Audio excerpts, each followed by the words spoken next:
Welcome to Loaded Talk. I am your congressman, the third most popular candidate of all time, everywhere. I am Frank, and along with me, What's up, planet Earth? I'm Bean. Charlie. Well, some bad news today, or I guess as of last night. We avoided government shutdown. Now, that doesn't sound like bad news, but I had this plan for today, right? I was going to start off the episode with the lights really low and dark and be like, we're 1 hour in to the shutdown. Society has crumbled. I was going to do a whole bit, but luckily, there's going to be a government shutdown every year or so. So in the future, I'll do it again. Anybody that hears this episode will be like, oh, that's a nice callback. And anybody that didn't hear it the first time will be like, well, that's a good bit right there. So I'm sticking with it.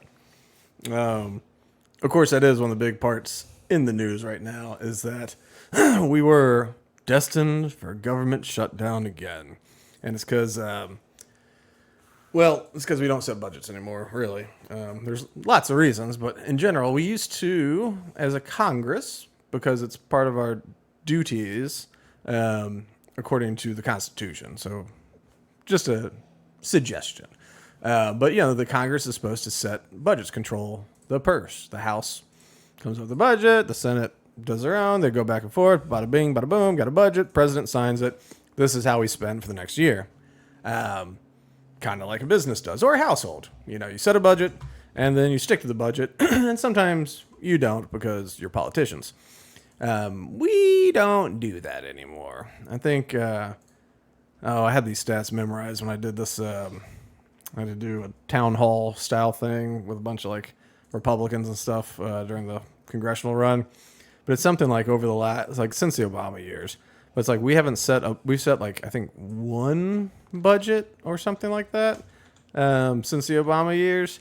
And it's that's a long time. I mean, for 8, 12, almost 16. And it's just we don't set a budget anymore, basically. And so then we have to do these continuing resolutions. And so sometimes it'll be for 1 month. Sometimes it'll be for 3 months, 6 months, whatever.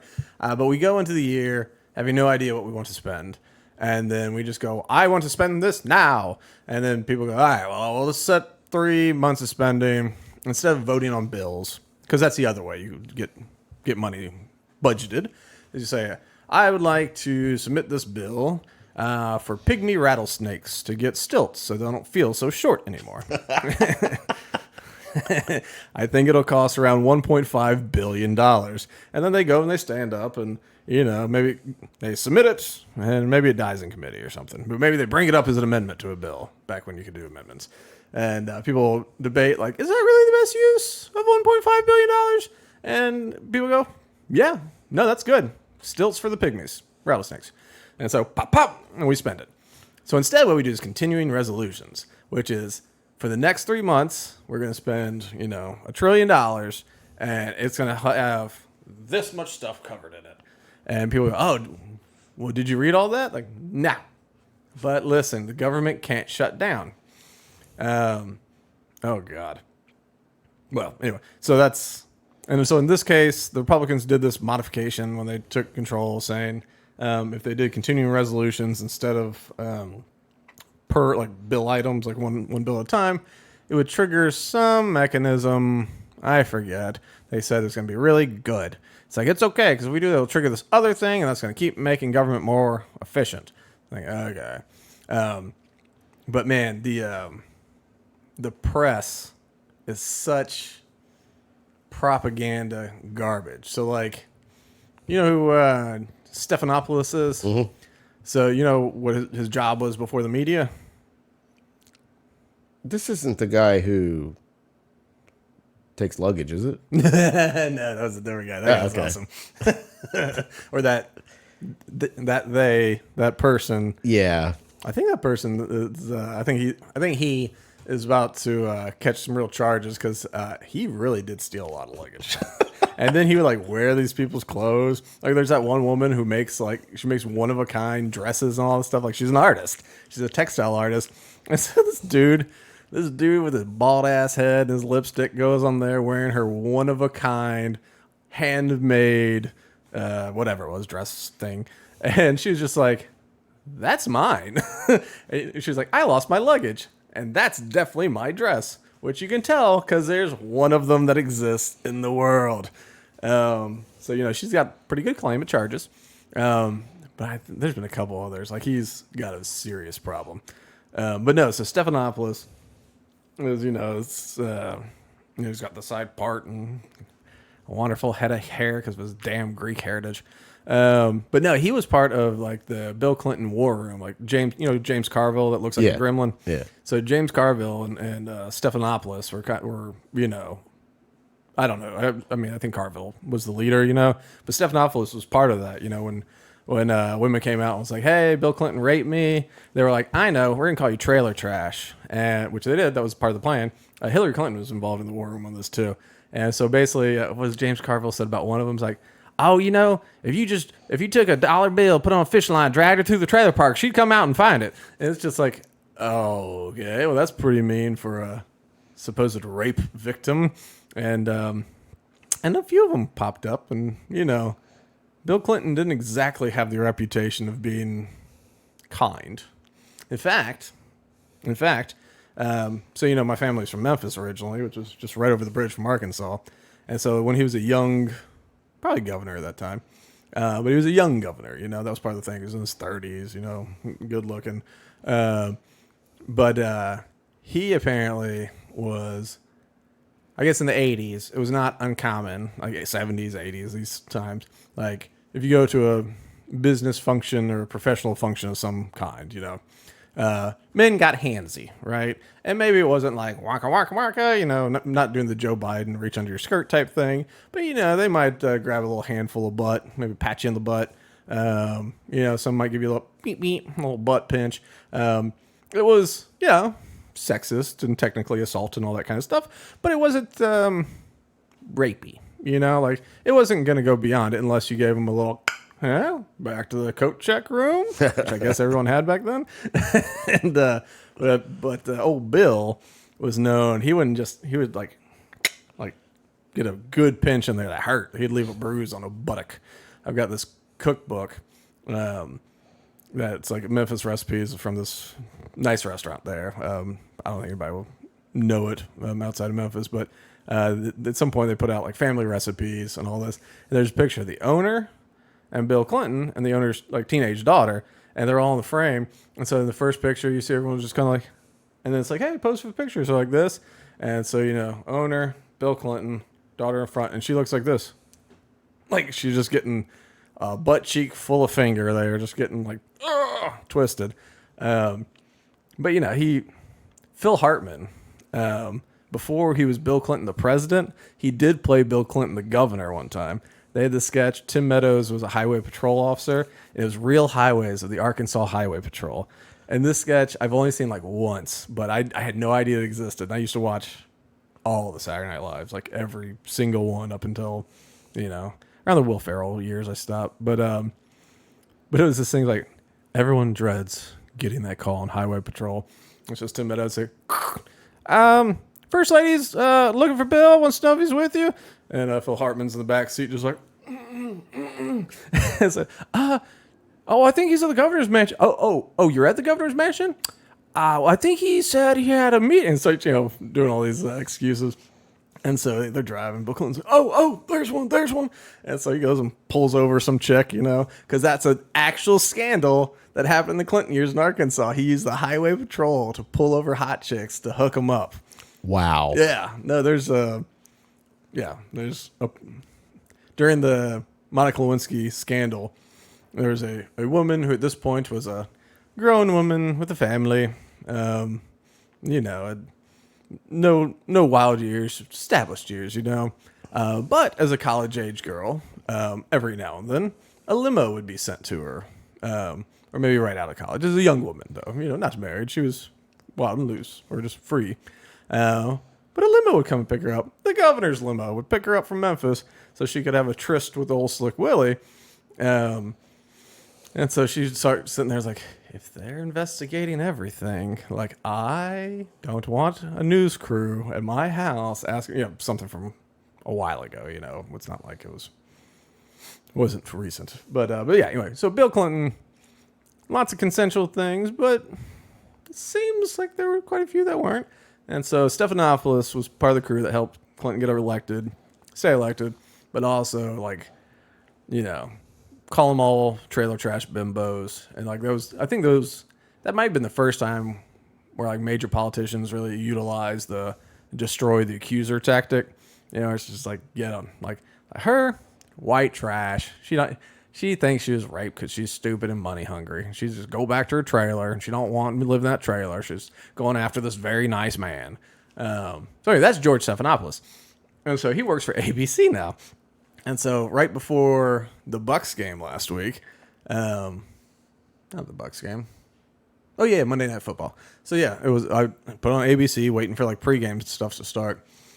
And they were interviewing, Stephanopoulos was interviewing, talking about this, they found a cook at like the Capitol or something like that.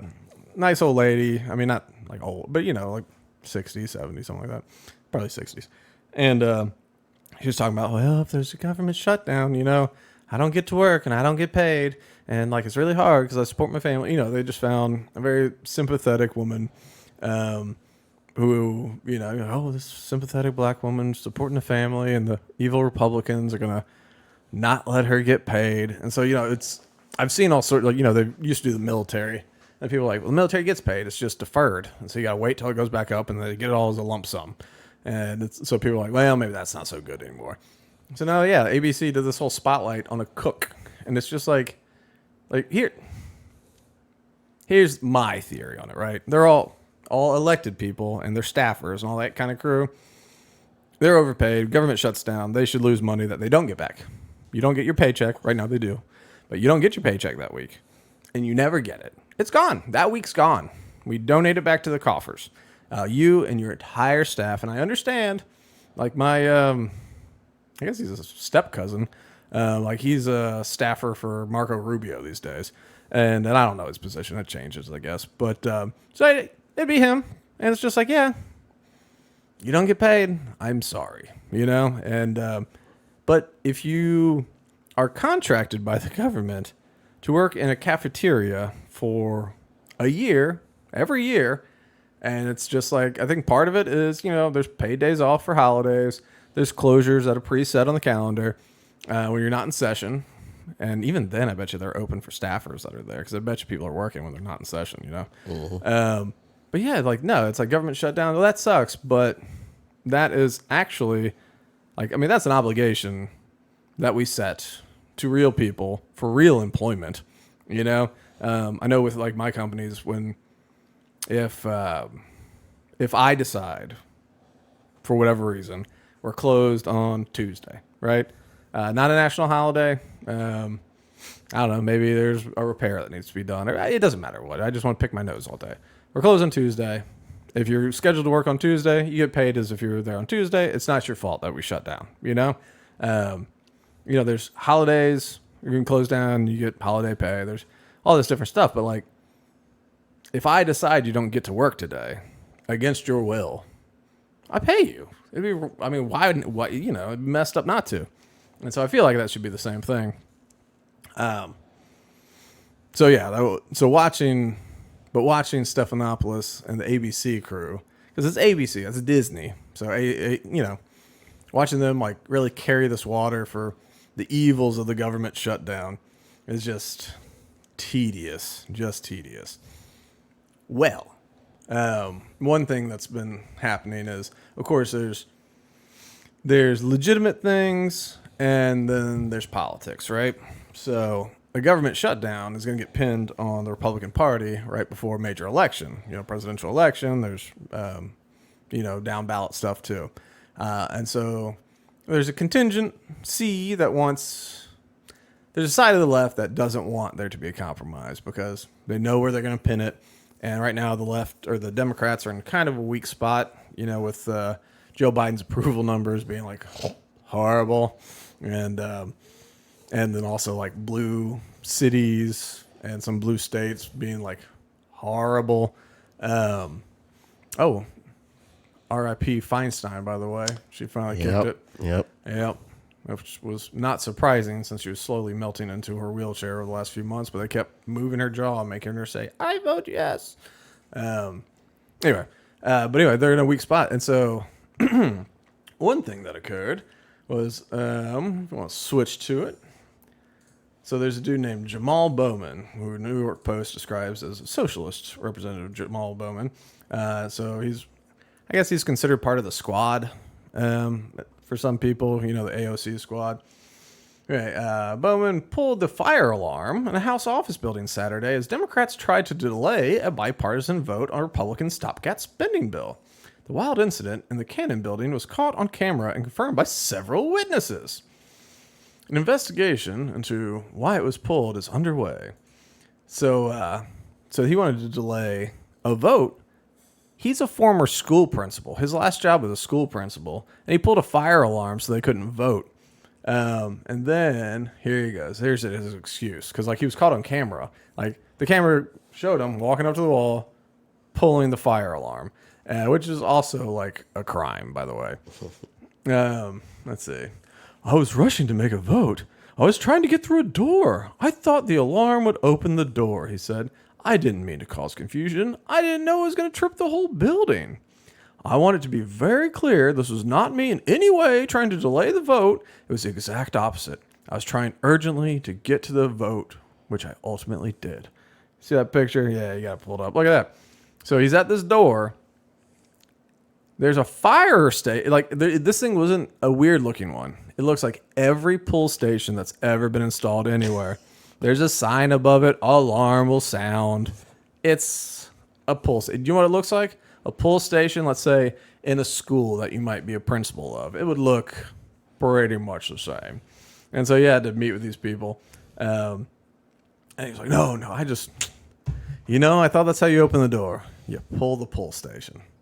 Which, how many times does that happen to you, Charlie? I would have never thought to pull a fire alarm to open a door. Yeah, but other than that, it's probably happened to you a couple times. Never. There's been some pretty funny things going around the internet since then where it's it'll be like, all right, to open this pill bottle, push down and twist. Fire pull.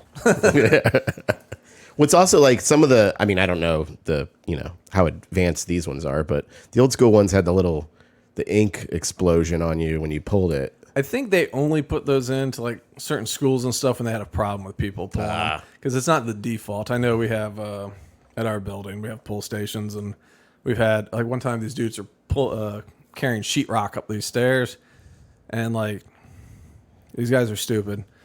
Anyway, this was a frustrating group to work with, but they're pulling this big thing of sheetrock, and turning, pivot, and so somehow they were able to pull the fire alarm with a corner of the sheetrock, evacuating the whole building.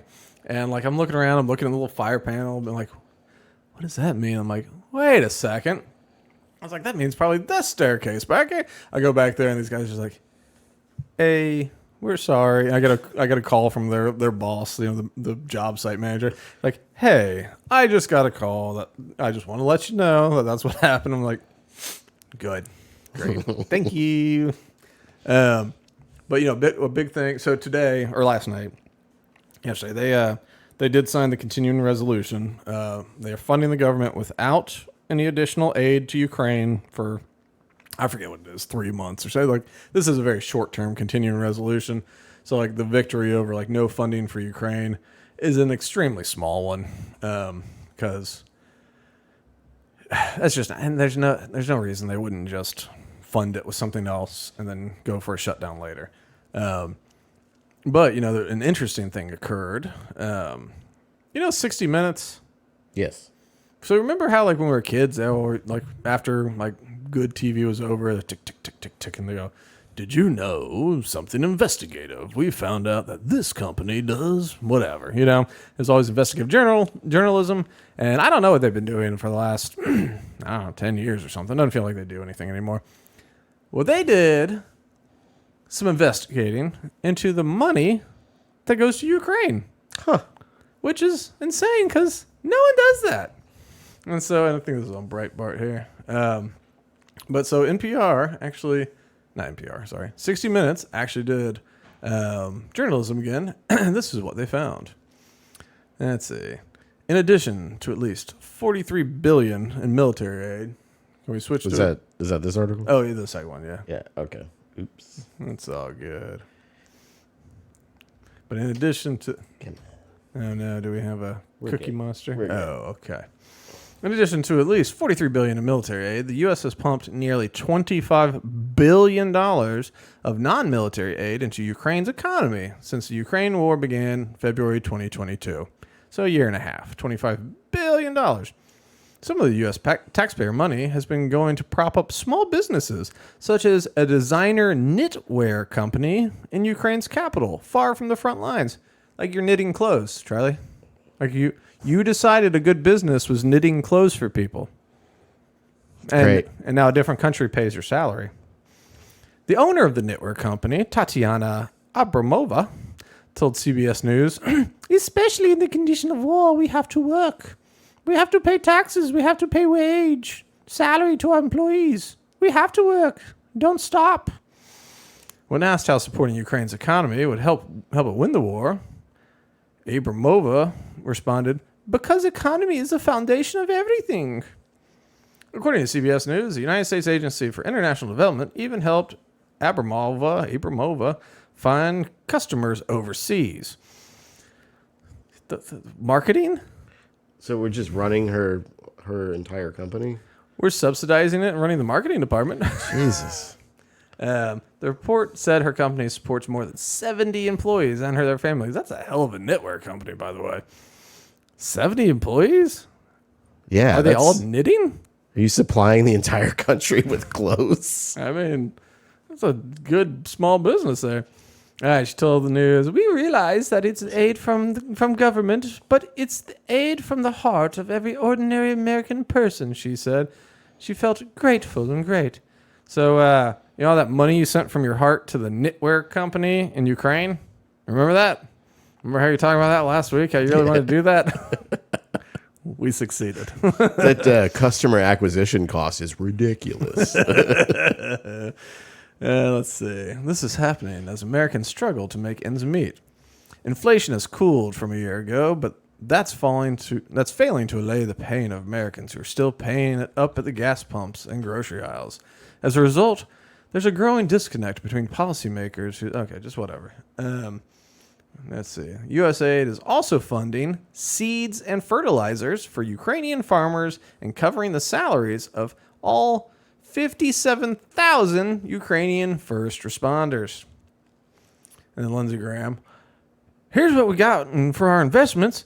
We haven't lost one soldier. We reduced the combat power of the Russian army by 50%, and not one of us has died in the endeavor. This is a great deal for America. Like, if that doesn't say we are trading Ukrainian lives for our position against Russia on the global stage, like, screw the Ukrainians, screw Ukraine. I mean, like, who needs historic buildings and, like, beautiful countryside? Like, let's bomb that shit out, you know? Yeah, it's just for our military storage. Yeah, exactly. Now it is. And so they cleared the land so we can fill that stuff up with our weapons. I mean, you know when this resolves, if the war party people have their way, we'll have a base in Ukraine.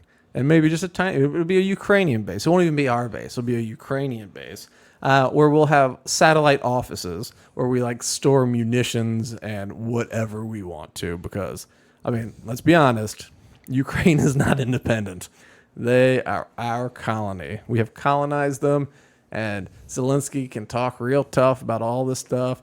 The, what are they called? NAFO? Do you know these people? It's a Twitter mob. It's like, what does it stand? Fellas, National Allegiance to Fellas. I forget. But it's basically like a troll army. But if you talk trash about Ukraine or U.S. involvement, you get lit up, and they all have these like squashed little Doge people. You know, they look like military or astronauts. It's very interesting how many variants they have, and they actually are pretty good trolls. They came after me one time, and some of the times it's like I can't even be mad. That's kind of funny. I was like, all right. You almost got me to bite. Because like, what? I was like, oh, okay. But so many of them had the same picture and the same like hashtag NAFO. It was like something fellas organization. They call themselves the Fellas.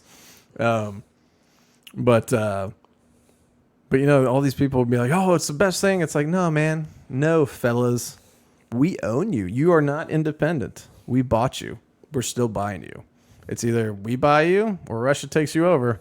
And Zelensky sold you. We own you. Like, you're not even equals to the United States. You are our fodder. We throw you at the Russians and hope that your corpses clog up their tanks. That's what we're doing. They can only make so much ammunition, so we're going to keep throwing your bodies at them until the bullets get, run low from hitting all your family. I mean, that's our plan. And, like, of course, along the way, we're so stupid about it, we're getting rid of all of our artillery. Like, we're 10 years away from being able to break even to where we were, which is not ideal. But yeah, that's our plan. Our plan is to throw your homes, your babies, all of you, Ukraine. We're going to throw you at the Russians and hope that your blood clogs up their works. Because it's better than losing one of ours. I mean, that's our position. It's better than losing one American. Just clog up the Russian works with Ukrainian blood and guts until we have our fill. And then we'll send BlackRock in, rebuild, and then you'll really see who owns your ass. Let's see. Ukrainian Army Lieutenant Alexander told the network, Ukrainians are paying with their lives, and I believe and I hope that their lives cost much more than money. Much more than taxpayers' money. Well, their lives probably should cost more than that, but they don't. Not to us. I mean, point to one way. We give money, we give weapons, we care.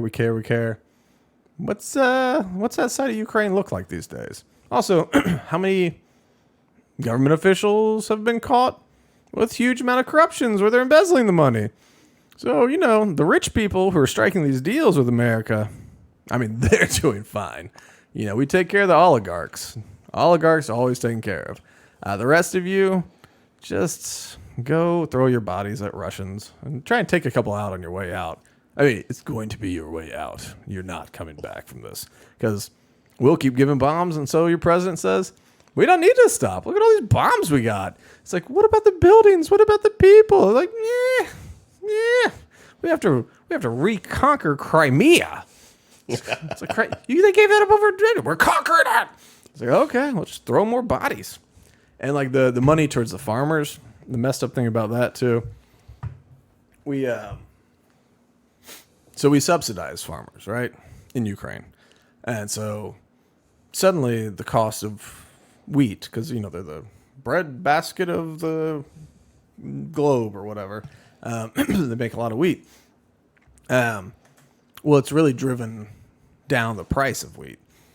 So Poland and some other regions, they have stopped accepting wheat purchases from Ukraine because it's killing the market and thus killing their farmers. If you got this whole country where it's just like, I'm already paid, so instead of selling, I don't know what wheat goes for, but instead of $1 a pound, I sell it for 25 cents a pound, and I don't think that's going to be accurate in any way possible. But then all of a sudden, all these people are like, well, no, like I paid all my money, I need to get $1 a pound, and that's not a big margin. That's survival, And so suddenly all this stuff floods the market cheap, and it's like, oh no, we're not going to take any more of your grain. We're not going to do that. It's bad for us. And Poland even, well, they kind of changed their mind. Poland came out and they go, we're not giving anything else to Ukraine. We're not giving any more military stuff. And they're like, what? Really? And they go, the next day, like, let me be clear. We're not going to give new stuff. We'll still give you our old stuff. We've got new stuff coming in. But, like people in the region are kind of getting fed up because the Ukrainian government acting like a bunch of brats. Spoiled brats. They get their way. And Zelenskyy every now and then has to go on a brat tour where he shows up in his sweatpants. He's got to wear his fatigues, But he shows up in his little green outfit looking like a soldier, even though he is more well known. Before this started, he was most well known for playing the piano with his penis on television. He was a comedian, and so he was on some variety show and was just playing the piano with his penis. He got a lot of laughs. People loved it. But now he's a serious general. He's the leader. We fight. We do this. And he comes and he gives a speech. Then he'll give a speech about global warming and all that kind of stuff. So he gets everywhere he needs to be, and he's just getting more famous and all that. And so part of his most recent tour, he was invited by the Canadian government, run by old Castro Jr., Trudeau. Have you ever seen those pictures of Justin Trudeau compared to young Fidel Castro? Oh, you haven't? No. Okay, so Justin Trudeau's dad was prime minister for like 12 years, 16 years, something like that. And he was fairly popular. I mean, he's popular. He got reelected all those times. And his wife was beautiful, I guess. And but he was very much a leftist, right? And so when Castro, liberated Cuba with his whole thing, Trudeau was a fan. He was like, "Oh, People's Revolution. I like People's Revolution, socialism, all that." And so he had Castro up to Canada sometime. They would go down to Cuba to visit. There was times that, what was Trudeau Sr.'s name? Anyway, he had to go back to Canada sometime, and sometimes the wife would hang back with old Fidel Castro. And like young Fidel Castro did not look like old man Fidel Castro. Here, real quick, I'm going to see if I can just find it. Let's see.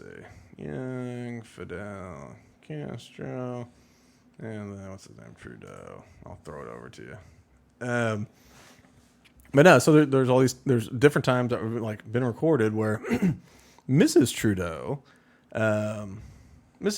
hung back while Mr. Trudeau, that's a good picture, went back home.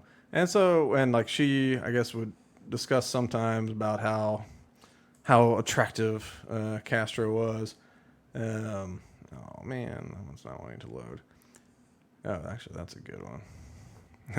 The caption on this one is "No internet. Fidel Castro isn't Trudeau's son." But let's just see. I'm gonna just send this to you so we can get the picture up. Oops, shit. It's worth it. It's worth it. Okay. Just go to where the picture's at. But you can kind of see he's got that 1950s actor. Yeah, scroll down. Look at that. So on the left. Wait. Yeah, isn't that Castro right there? Yes. Yeah. So Fidel, look, I mean, he looked like a movie star a little bit. He's got that little mustache and all that. That's, and so. Interesting. Yeah. And there's other pictures. So, you see these two together. There's other pictures where it's like you see Justin Trudeau's dad next to Justin Trudeau. You see Fidel Castro next to Justin Trudeau. And you're just like, I don't know. It seems like during the exact time period of conception that she was hanging out with Fidel alone in Cuba, sometimes in Canada, and she sure said he was a dashing. And look, that's a good-looking man right there. So, I think she was an actress too or something. And so it sure seems like probably, I don't know. Anyway, so they're doing their big, what's it called? It's the equivalent to our State of the Union. It's, what do they call it? They call it I don't know. Okay. But so basically it was the equivalent of the State of the Union. And House address Canadians. Okay. Well, Zelenskyy came in town to address Canada's House of Commons. And like in our State of the Union, we go, "Oh, this is Sarah McGillicuddy, and she lost her husband in Iraq, and now she raises 14 kids, and let's give her an applause, people." You know how we do. They did the same thing. And so they brought in this old fella, and let me find this quote here. So if you scroll down, the Speaker of the House, or Speaker, whatever they call it, House Speaker Anthony Rota. So Zelensky's in the crowd. "We have here in the chamber today a Ukrainian-Canadian veteran from the Second World War who fought for Ukrainian independence against the Russians and continues to support the troops today, even at his age of 98. He's a Ukrainian hero, a Canadian hero, and we thank him all for his service. Thank you." So there's a standing ovation. Hey, Charlie, in World War II, Who fought against the Russians? Do you remember? Because it was on one side was the Allies. You had America, you had Russia, you had England, and then the other side. Who were we fighting in World War II? Oh, the Nazis. Ends up he did fight the Russians because he was part of the what's it called? The 14th Waffen SS Grenadier Division. Yes, he fought the Russians. He was a Nazi, an active member of the Nazi army, or the Grenadier Division, and so that dude gives that speech, standing ovation, woo! And so old man stands, and they Jordan Gad, love that guy. He's a Nazi. He's a legitimate Nazi, and after World War II, he was just like, I'm out of here. And so he snuck off to Canada, where he's kind of been living low key. Apparently, every now and then he makes blog posts on Ukrainian message boards. And listen, maybe you live in Ukraine during the World War II days, and you go, hey, man, I don't want these people here. I want to defend against the people that are in here, or you just go, you're conscripted to the army and you're here, So if you live in Germany, if you live in Ukraine, if you live in Austria, if you were forced to or volunteered to fight for your homeland, you're a Nazi, That's not the same as running a concentration camp or being somebody that's planning all this stuff, But, but you fought for the Nazis. And so so because Zelenskyy was going to be there, they needed a Canadian Ukrainian hero. So they brought in a long-term Nazi and gave him 2 standing ovations. Which, do you remember when Russia invaded Ukraine, what Putin said one of the purposes of the invasion was? I do not remember. The denazification of Ukraine. So now, Putin, and really anybody, we have to take a clip of the West, in this case being played by Canada, Zelenskyy in attendance, standing and cheering for an actual Ukrainian Nazi.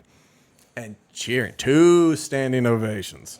And it's just you just hand the propaganda over. Just hand it over. It doesn't make it difficult, And when the Azov battalion is already one of your most prominent, glorious battalions, and they're definitely Nazis, it's all right, so you got a Nazi problem, and you're cheering for Nazis. And they're well, Zelenskyy's Jewish. It's well, some people said Hitler was half Jewish, or quarter, or whatever, So it's just you can be a Nazi. George Soros. When he was a Zionist. well, he was a young man, and granted, he was alone in Nazi. What was he? Hungary, Austria? Yeah, I think it was Hungary. Yeah. And so, he survived by telling the Nazis where Jewish families were hiding, and so he was just they're in that attic, and which you're a little kid, you gotta do whatever to survive. You don't got parents; they're dead. So I don't fault him, but as a grown man, he was asked if he had any regrets, and he was like, no. He's there's these things, I just had to do it. And I can understand the answer being, I don't blame myself, for I was a child, and I was scared and trying to survive, but I feel horrible for, these were mistakes, and I did not know better, and yes, of course, I would not do it again if I known what was happening and was not a child, or something like that, That was not Soros's response. He's just not me. I survived. Which, yay. So, I don't know. It's writing the propaganda for old Pooty Poot. So it's in America, we're paying for the knitwear companies. We're paying for the cops and the ambulances and the firefighters, for the corpse dogs, which I mean, it makes sense if you're funding the military to fund corpse sniffing dogs. But Seeds. farmers, I mean, the billions of dollars. And then, you counter that to Hawaii. And like, excuse me, the old pipes are dry. But in Hawaii, this big area burnt down, obviously. And obviously there was opportunists in the private sector who started reaching out to these people and like, I'll buy that land right now, straight cash, for a discount, obviously. And as much as that's gross, and I get that it's gross, I also understand that if you're in the business of making some money on land or whatever, it's a hell of an opportunity if half of 1% says yes, Well, but Hawaii, you have to be a certain percentage of Hawaiian or in your background in order to purchase the actual land. You can purchase the building, but you can't purchase the land underneath unless, like How did Oprah do it? They save 90% of the Hawaiian land for Hawaiians, as my understanding. Yeah, but I mean, like Oprah and I have no idea. yeah, okay. Because I've just looked into it for future purposes. Sure, yeah. You can buy the building, but you never own the land underneath it unless you're Hawaiian. Technically, in America, you never own the land or the building because of property taxes. You pay it off 100%, pass it on to your kid. First thing they do is they say, well, 30% of that value or whatever now, you need to pay me in cash to keep that building. It's like, what? It's like, yeah, your dad gave it to you. That's inheritance. It's like, and that building's probably worth $10 million now. So, give me $3 million. And it's like, I don't have $3 million. What do you do if you sell the house? It's like, well, then I don't have the family house. That's how like all the farms are going away in America. It's like they hype up the value of the land because it's acreage. It's lots of acreage. And so some of it's like, well, today's value, it's worth this. And, some grandpa's like, I'm leaving it to my grandsons. They help me work it. And I think that they'll be true and all that. And then grandkids get it, and then they get that tax bill where they go, I've never seen that much money in my life. I think the only way we can see that money is to sell the farm that we don't want to sell because we want to honor our grandfather's legacy, keep working the family farm. We like tradition. And no, you don't get to. Sorry. But like, so that's one way they screw you.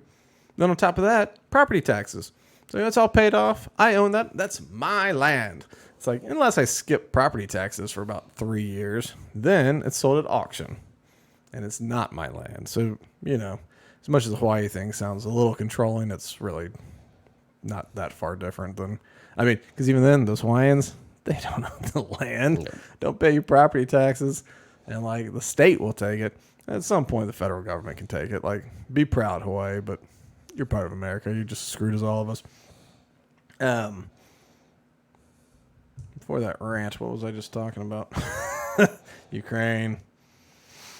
Oh, how much we're giving Ukraine. Oh, yeah. So if you look at how much we give to the farmers and all that versus, so yeah, the opportunists came in trying to buy the land. But then some of the government officials right away were like, we're going to build a monument here. It's like, hey, that's not your land. Your land, but it's like, yeah, you're not going to build a monument where like these 10 houses were. I think those people would like a house there again. Maybe they can't afford it. Maybe they do have to sell their lot. But you don't get to just go, well, we'll build a monument here. We'll pay them some shekels. Because like how much, what did it say we spent on? Oh no, I'm onto the Nazi thing on this article. But like the billions of dollars that was spent let's see, 43 billion in military aid, 25 billion in non-military aid, right? So there weren't that many houses that burned down. Just, it's an island. It wasn't that huge of a neighborhood. But and I'm not saying I'm in favor of this, right? I don't think the government should be in this business. But if they rebuilt every house that was lost, it would not cost $25 billion. It wouldn't. I doubt it cost $1 billion. And it's just like, well, what do they give them? Like $700. $700 per family. Yeah, something like that. Where it's just like, okay, well, big priority there. It's like, but these Ukrainians, They can't be expected to do it. And that's the thing, that the knitwear lady, she was like, well, I got to pay taxes. It's like, well, do you? Because normally taxes pay for the first responders and stuff like that. But it seems like we're paying for those too. And we're paying for the war. What are your taxes going toward? Golden swimming pools. But I don't want to pin it all on Ukraine. They're not the only corrupt people here. Real quick, Canada's speaker did step down after that. He's just like, I'm embarrassed. What did he say? No one in the House is above any of us, therefore I must step down as your speaker. I reiterate my profound regret for my error in recognizing an individual in the House during the joint address with President Zelenskyy. The public recognition has caused pain to individuals and communities, including the Jewish community in Canada and around the world, in addition to Nazi survivors in Poland, among other nations. I accept full responsibility for my actions. Yeah, I mean... Dude just wants to get a bank loan in the future.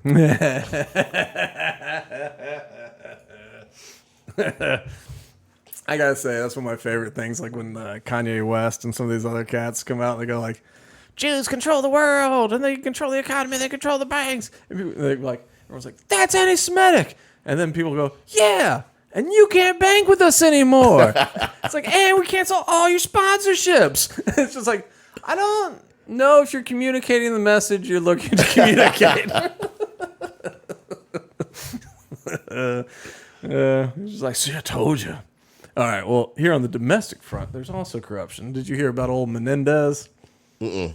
So, Senator Menendez from the clean state of New Jersey, he, for the second time in his career, is being indicted for corruption charges.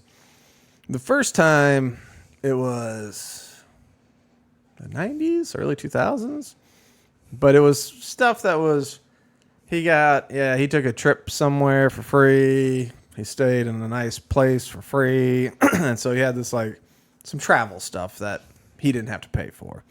And so he got caught, and he just said, no, I did nothing wrong. So he goes to court. And he was able to show that, he goes, show me any legislation that was different based on the way I voted. Show me anything that happened that wouldn't have happened otherwise, if not for me taking this vacation. And so they basically couldn't prove it. And so he's like, this was because I'm friends with this guy, not because he's trying to be corrupt, And he won, right? And so now we're in number 2, where, let's see if it says all the stuff in here.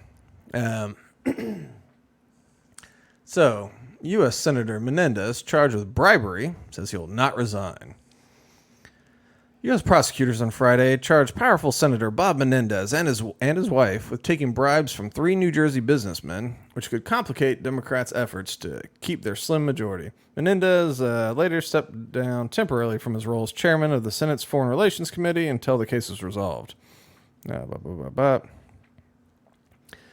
U.S. Attorney's Office in Manhattan said Menendez, 69, accepted hundreds of thousands of dollars worth of cash and gold bars in exchange for using his power and influence as New Jersey's senior senator to benefit the government of Egypt and interfere with law enforcement probes into the business. Menendez has been an important ally to fellow Democrat Joe Biden, as the president has sought to reassert U.S. influence on the world stage, rally support for congressional aid to blah, blah, blah, blah, blah, blah. Let's see. Everyone's calling for him to resign. So what they did, they searched his house, right? They did a raid. He didn't just have, oh, you gold bar. What's a gold bar? It's a kilo. So, like, gold's like, I don't know, 2,000 an ounce, right? So, what is it? How many? 28 grams to an ounce. And so, whatever that math is, I guess 25 grams would be 40 ounces.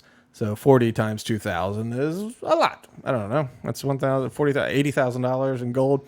2 gold bars. 2 kilos of gold in the house.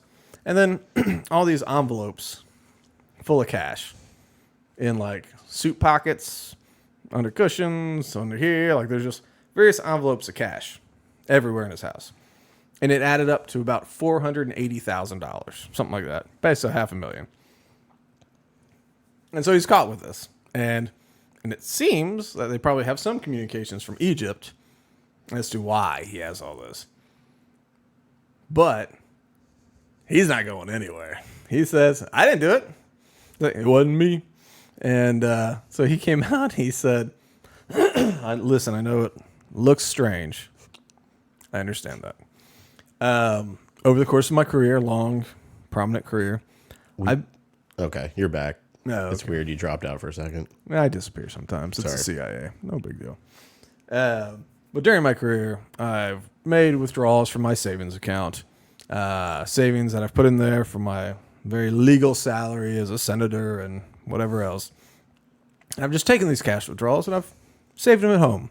And I know you find that strange, but you have to remember my family's of Cuban heritage. And the Cuban government would raid people's homes, steal all the money out of their bank accounts. And so, you know, because I grew up somewhere where they were nationalizing bank accounts, I thought, I'm just going to just save some at home, worst case scenario. So that's his excuse. He took small amounts of money for a long period of time to get $500,000 cash in his house hidden. Of course, if you were a Cuban American who was familiar with what Castro did, you might say, I don't think the government should be big and powerful, which is not Menendez's position. Like, he's very much just the old Democrat, or just more government programs. Well, to keep doing government programs as long as they give us votes, as long as I can stay in this seat, as long as I don't have to leave until I melt into a wheelchair like Dianne Feinstein. Excuse me. Yeah, and so I think, you know, that's what Bob wants to do, and he's fighting it. He's saying he pled not guilty. Not even like no contest, not like let's make a deal. He said not guilty. And you know, it'd be a hell of a thing for a federal prosecutor to take a swing at a senator twice and miss and have a job. And it seems like they have to have something because they're saying it's from Egypt, not just general why you got all this cash, you know? But still, part of me thinks he's going to walk. And I love his confidence. He's got gold bars. Yeah. I mean, it's not just the cash. You have gold bars. Yeah, how many gold bars do you have? None. I wish I had them. No, that's the thing. Yeah, and he has gold bars, and he's just like, no, this is all legal. You can't tell me I can't have it. It was true. You're allowed to have gold bars. You're allowed to have cash. But where did it come from, Senator? Because, like, that's the other thing. Like, I'm sure they're going to get your bank records. Are we going to be able to see $480,000 worth of cash withdrawals over the last 20 years or whatever? I'm thinking no. But I love the fight. I love the arrogance, you know? Who's your gold guy, dude? It's like, listen, I found a bunch of old jewelry and I had it melted down. No, I love the arrogance. I love just, you know, these people that do corrupt things, they get caught and they go, well, I'm awfully sorry, guys. Like, I didn't mean to do that. I'm a really nice guy. And I guess I just made a mistake. I didn't mean to have all that anonymous gay sex in the airport bathroom or whatever it is, you know? And they just leave. Or I didn't mean to buy them prostitutes. I didn't mean to do that land deal. They just go, I regret it. I'm going to retire.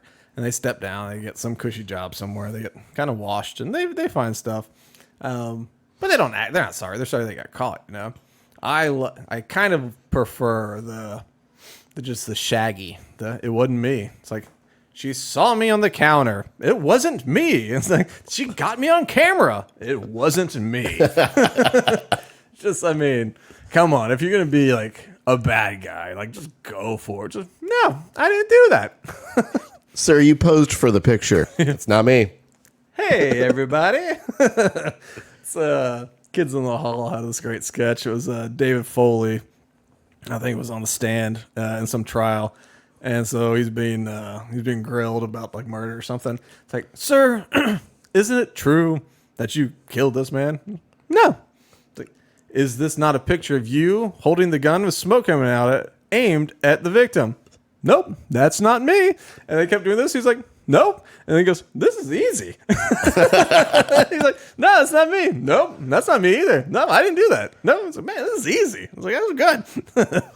So yeah, I kind of, I like that tactic. I wish him the best. It's Jersey. Like, what do you expect? You can get a senator from Jersey that's not a crook? I mean, sorry, people in New Jersey, but I mean, come on. You're in Sopranos land. All right, what do you want to finish with? Fauci or auto workers? Oof. Yeah. This is tough. I don't like Fauci. Fauci, that's probably a shorter one. Here, but auto workers are going. Hey, I'll just do Fauci real quick. We'll do both. We'll see if we can fit. How much time? Where are we at? 55. All right, yeah, we'll do Fauci and see what we got. All right. So Fauci, this is an editorial piece in the Washington Times, so it's based on real stuff. Fauci's suspicious CIA connection smacks of a COVID cover-up. Democracy depends on transparency. Just whatever, shut up. The latest revelations suggest the prevailing narrative of the time was more than a product of intelligence agency manipulations than science. That is, if it proves true that Dr. Anthony Fauci collaborated with the CIA to conceal the virus's origins.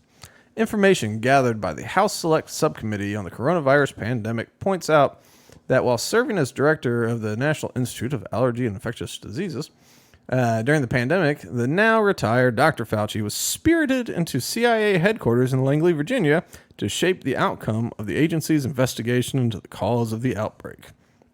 Subcommittee Chairman Brad Winstrup, Ohio Republican, made the charge in a letter. The information provided suggests that Dr. Fauci was escorted into CIA headquarters without a record of entry and participated in the analysis to influence the agency's review. So, basically, in the early days of the coronavirus outbreak, Fauci and the CIA met without it being on the official logs of him actually ever going to the CIA. Yeah, they're fine. They're, U.S. heroes. To have a conversation about something. And it was right around the time when they're trying to talk about the cause of coronavirus. And what was the original cause of the coronavirus outbreak? Bat soup? Yeah, the wet market, eating bats. Making love to a pangolin. Stay in marsh. Banging that pangolin. That's what caused it. But yeah, so that was the thing, this wet market deal, right? And then as things are going on, we can find out it's like, there's a virology lab for infectious respiratory diseases in Wuhan. No.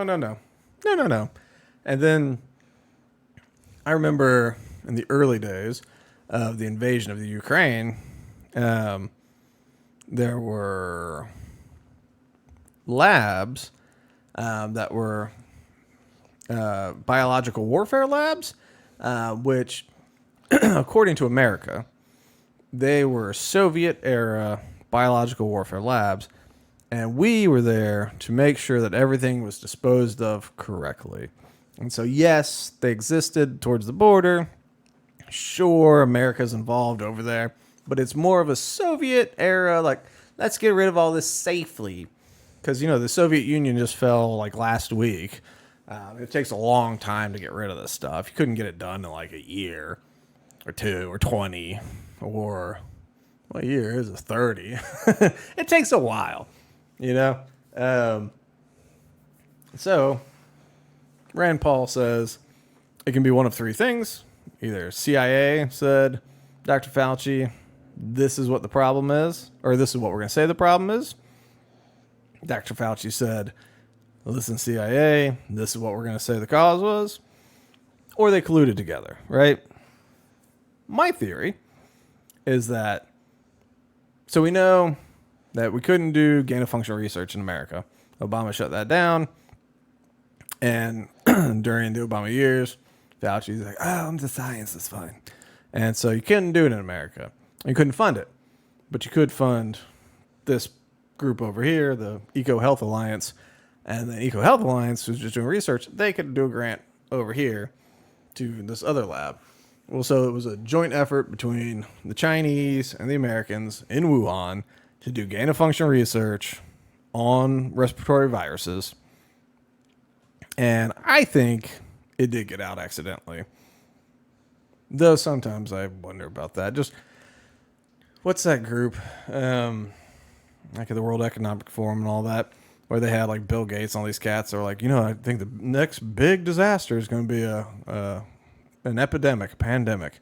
And then they had a whole handbook of like, well, they would war game a pandemic and how to handle it. And it was always strict lockdown government controls. And a lot of it came to fruition during this. So, to say that there's a chance that people said, listen, this one is going to kill elderly people and obese people, like people with like some issues already. But, young people will be fine. They'll remember, but the young people are going to live. And, a lot of people, most people live, but at first it's going to take out lots of elderly and lots of infirmed, lots of obese. And you go, well, let's test it out. Like infirmed, like elderly are going to die soon anyway. Obese, fuck them. And infirmed, well, they can roll the dice. And so you could see how maybe they go, now let's try out our game plan. Fellows, they're not going to try it with Ebola because, like, if they catch Ebola, like, that's not good for them either, So you do rest. Okay, here you go. But that lab did have issues with proper security, proper lab procedures, So I tend to think it slipped out by accident. Perhaps I'm wrong. I don't know. But either way, I think we had that lab, and I think we have other labs, and we're doing this gain-of-function research, part of it for good, part of it, I think, biological weapons or something. But I'm willing to bet the CIA is totally aware of all these labs. Maybe they are personally invested in the outcome of some of these labs. Like, what kind of, can you give me a virus? Like, oh, you got a virus that does this? Can I have one? And what they do with it, maybe just a little injection into a coffee. Who knows? But I think the CIA is very aware of every biologic lab that we have in Ukraine, China, anywhere else, and what those things are doing and what the possible benefits and dangers and, utility would be in all of them. And so I think that it was a meeting where it's just like, Fauci knows about this lab. He made sure they got funded. CIA knows about this lab because they're the CIA. So it's like, get in here, Fauci. We got a problem. If they find out about COVID being made there, what else are they going to find out that was made there? Yeah, we got to shut this down. Like, what do we got? And I think maybe just because CIA's got analysts and researchers and all that kind of stuff, that like they present data folder, like, look, there's a wet market. There's a wet market outside of town. They sell all this like weird stuff, bats and pangolins and stuff to eat. Like, maybe there. Huh? Maybe there. And, yeah, that sounds good. And so I think they came up with an idea. They noodled through it, and they went, that'll work. And that was the meeting. That's my theory. Because I don't know. I don't think Fauci was like strong-armed by the CIA. Like, oh, you won't talk about this. Because, CIA's got theoretically nothing to lose if it's just this Wuhan lab. You just blame it on the Chinese. Move past it. No one's found anything so far. No one's going to find anything. You just blame it on the Chinese, you move on. And I don't think Fauci has the stones or the strength to strong-arm the CIA. Or it's just like, this is what we're going to talk about, you bastards. It's like, you listen here, you swim with the fishes. Like, he's just a little nerd. We're the CIA, dude. Yeah. Like, it's funny? We just killed your family 15 seconds ago.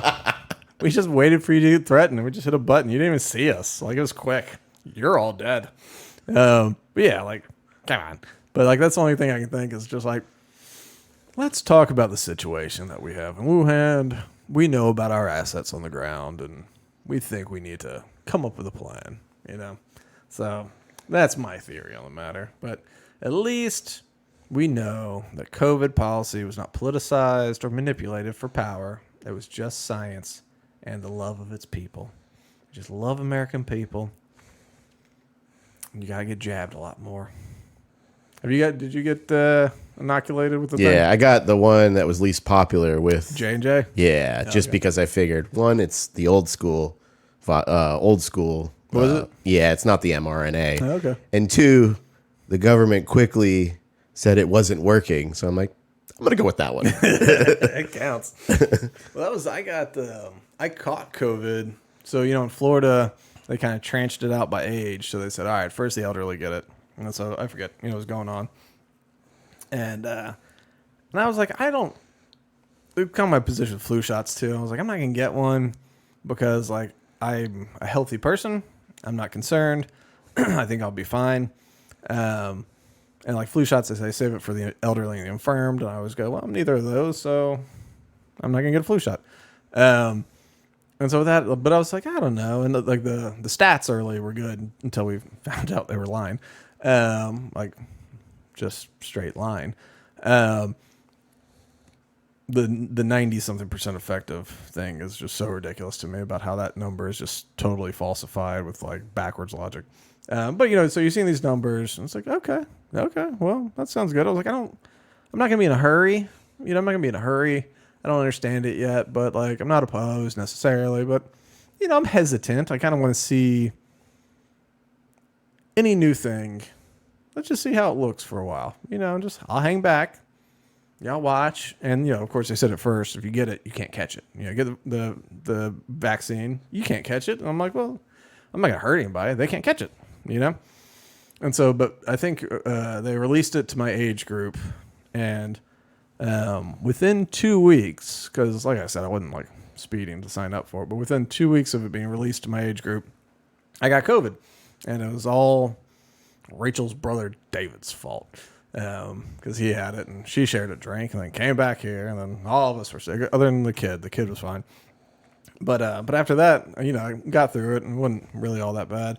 I had a day. The only thing that was weird, this was before I knew I had like blood pressure stuff. And at that time I could definitely feel that I was having blood pressure stuff.